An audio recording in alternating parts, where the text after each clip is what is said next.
اللهم صل على سيدنا ومولانا محمد النبي الأمي وعلى آله وبارك وسلم تسليما. حاجی صاحبان، ہم اللہ جل شانہ کا جتنا بھی شکر ادا کرے کم ہے کہ اللہ جل شانہ نے اپنے گھر پہ اپنے در پہ ہمیں بلا لیا. یقیناً یہاں لوگ مال کے ساتھ، اسباب کے ساتھ، پیسوں کے ساتھ، شکلوں و نقشوں کے ساتھ نہیں آ سکتے. یقیناً اللہ کی توفیق سے آتے ہیں. بہت سے ہم نے لوگ دیکھے ہیں مال میں ہم سے زیادہ، اسباب میں ہم سے زیادہ، عقل میں ہم سے زیادہ عقل رکھنے والے، شکل میں ہم سے زیادہ گھر کے آنے کی توفیق نہیں ہوتی. حاجی صاحبان، ہم نے بہت سے اپنی آنکھوں سے ایسے لوگ دیکھے ہیں رات کو سوتے ہیں پیسوں کے اندر کھیل کر سوتے ہیں، صبح اٹھتے ہیں پیسے ہی پیسے، لیکن اللہ کے گھر کے آنے کی توفیق نہیں ہوتی.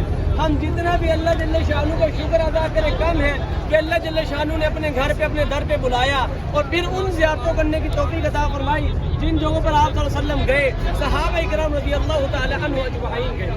حاجی صاحبان، ہماری آنکھیں بہت خوش قسمت ہے کہ ان جگہوں کو دیکھ رہی ہیں جن جگہوں پر آپ صلی اللہ علیہ وسلم، صحابہ کرام رضی اللہ تعالی عنہ اجمعین نے قیام کیا.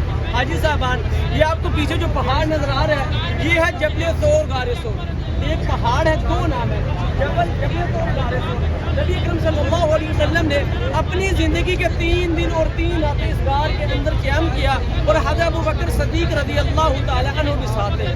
حاجی صاحبان، 1400 سال پہلے کوئی لائٹ انتظام نہیں تھا. حضرت ابوبکر صدیق رضی اللہ تعالی عنہ آپ صلی اللہ علیہ وسلم کو اپنے کندھوں پر بٹھا کے اس غار کے اوپر بلندی کو لے گئے. حاجی صاحبان، مکہ کی حدود کے اندر سب سے جو بڑا پہاڑ ہے یہ ہے جبل طور غار ثور. مکہ کی حدود کے اندر سب سے بڑا پہاڑ جبل طور غار ثور. 5413 فٹ اس کی بلندی ہے. 5413 فٹ بلندی. رات کے اوقات میں حضرت ابوبکر صدیق رضی اللہ تعالی عنہ آپ صلی اللہ علیہ وسلم کو اپنے کندھوں پر بٹھا کر لے کے گئے. یقیناً قربانی ہی قربانی جس کی وجہ سے دین آج پوری دنیا کے اندر پھیل گیا. جب آپ صلی اللہ علیہ وسلم اس غار کے قریب پہنچے، حضرت ابوبکر صدیق رضی اللہ تعالی عنہ ساتھ تھے. آپ صلی اللہ علیہ وسلم غار کے قریب جاتے ہیں اور حضرت ابوبکر صدیق رضی اللہ تعالی عنہ عرض کرتے ہیں اللہ کے رسول میں غار کی صفائی کر دوں. آپ صلی اللہ علیہ وسلم اجازت دے دیتے ہیں. حضرت ابوبکر صدیق رضی اللہ تعالی عنہ غار کے اندر جاتے ہیں، دیکھتے ہیں کہ غار کے اندر بہت چھوٹے چھوٹے سوراخ ہیں. حضرت ابوبکر صدیق رضی اللہ تعالی عنہ اپنا امامہ شریف کے چھوٹے چھوٹے ٹکڑے کرتے ہیں، ان سوراخوں کو بند کرتے ہیں، پھر اور سوراخ باقی رہتے ہیں، پھر ان کے چھوٹے چھوٹے اپنے کرتے مبارک کے چھوٹے چھوٹے ٹکڑے کرتے ہیں اور سوراخوں کو بند کرتے ہیں، اس لیے کہ آپ صلی اللہ علیہ وسلم کو کوئی زہریلی چیز، کوئی موذی جانور آپ صلی اللہ علیہ وسلم کو تکلیف نہ پہنچا دے. تکلیف صحابہ کرام رضی اللہ تعالیٰ عنہ اجمعین کہتے ہیں کہ ہمیں پہنچے لیکن آپ صلی اللہ علیہ وسلم کو تکلیف نہ پہنچے.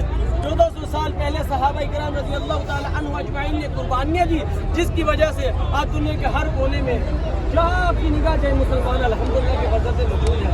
جب آپ صلی اللہ علیہ وسلم غار کے اندر جاتے ہیں، حاجی صاحبان جو حاجی صاحبان اس غار کے اوپر گئے ہیں تقریباً 3 ساڑھے 3 گھنٹے اس غار کے اوپر جانے کے لگتے ہیں. حاجی صاحبان، کچھ حاجی صاحبان فجر کی نماز کے بعد اور عصر کی نماز کے بعد اس کے اوپر جاتے ہیں. حاجی صاحبان کا کیا ہوتا ہے، جذبہ شوق بہت زیادہ ہوتا ہے کہ ہم ان جگہوں پر دیکھیں جن جگہوں پر آپ صلی اللہ علیہ وسلم نے قیام کیا ہے، لیکن حاجی صاحبان ہمت نہیں ہوتی.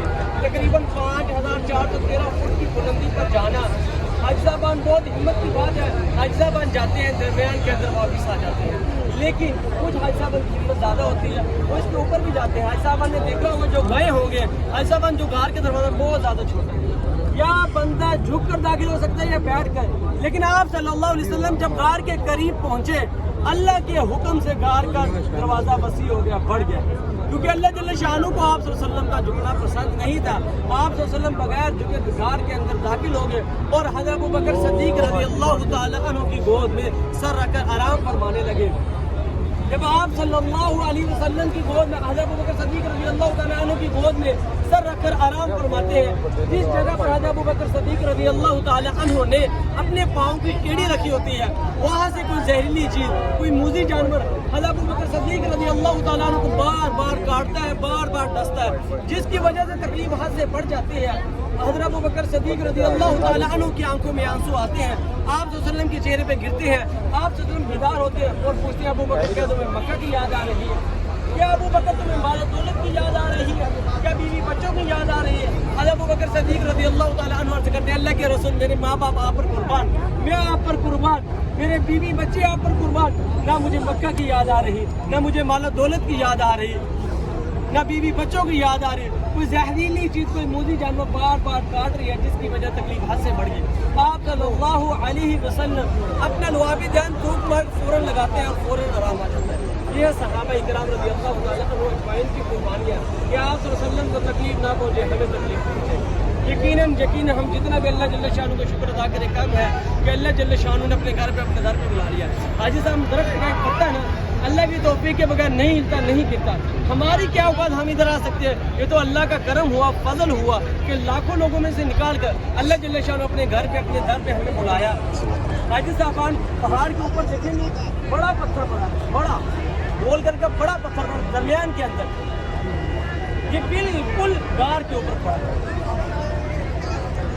بالکل غار کے اوپر پڑا. راستہ حسابان اس کے اوپر جانے کا نہیں ہے, زگ زیگ راستہ ہے, پتھریلا راستہ ہے. کچھ حسابان کی ہمت ہوتی ہے, جذبہ ہوتا ہے, وہ فجر کی نماز کے بعد, کچھ حسابان عصر کی نماز کے بعد, جب پورا موسم ٹھنڈا ہوتا ہے. حاجی صاحبان یہاں ہم دعا کریں گے, دعا کرنے کے بعد گاڑی میں جائیں گے, اپنی اگلی زیارت پر دبا ہوں گے. میدان عرفات, حج کا میدان, حشر کا میدان, انشاءاللہ اپنے لیے دعا مانگیں گے, اپنے پیاروں کے لیے, اپنے گھر والوں کے لیے, پوری امت کے لیے دعا مانگیں. یقیناً اللہ کے شان ہماری دعا ضرور ہوگی.